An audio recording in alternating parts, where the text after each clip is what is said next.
তিস্তা নদীর সর্বশেষ অবস্থা জানাতে লালমনিরহাট থেকে সরাসরি যুক্ত হচ্ছেন সহকর্মী তন্ময় আহমেদ নয়ন। তন্ময়, তিস্তার পানির কি অবস্থা, কমতে শুরু করেছে কিনা এবং পানি উন্নয়ন বোর্ড কি বলছে জানাবেন। ফাহমিদা, তিস্তার পানি আস্তে আস্তে কমে যাচ্ছে, পানি নেমে যাচ্ছে। তবে এই এলাকায় যেহেতু নিম্নাঞ্চল, এখানকার যে মানুষজন, তিস্তা পার্শ্ববর্তী মানুষজন, এই পানি নামতে হয়তো আরো সময় লাগবে।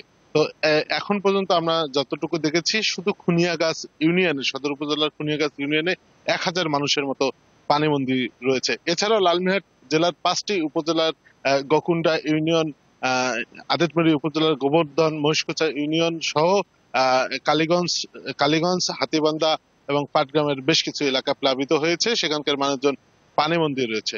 এই পানিবন্দী মানুষদেরকে এখনো পর্যন্ত সরকারিভাবে কোনো শুকনো খাবার দেওয়া হয়নি। আমরা কিছুক্ষণ আগে লালমনিরহাট জেলা প্রশাসকের সঙ্গে কথা বললাম। তিনি আমাদেরকে যেমনটি জানিয়েছেন যে শুধুমাত্র 1000 পানিবন্দী মানুষের জন্য শুকনো খাবারের ব্যবস্থা করা হয়েছে এবং এছাড়াও প্রত্যেকটি পানিবন্দী এলাকার জন্য জিআর চাল 40 টন মেট্রিক টন করে বরাদ্দ রাখা হয়েছে। আমরা এই এলাকার মানুষের সঙ্গে কথা বলেছি। মানুষজন খুবই খারাপ অবস্থায় রয়েছে, তাদের রান্না বান্না কিছু করতে পারছেন না, তারা সড়কে অবস্থান করছেন।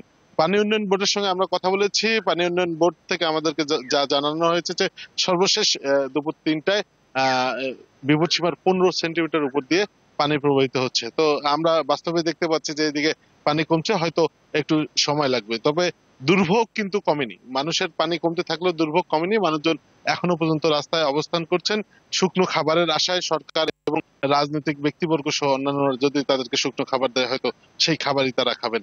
এই ছিল লালমনিরহাট থেকে বন্যার সর্বশেষ পরিস্থিতি। ধন্যবাদ আপনাকে।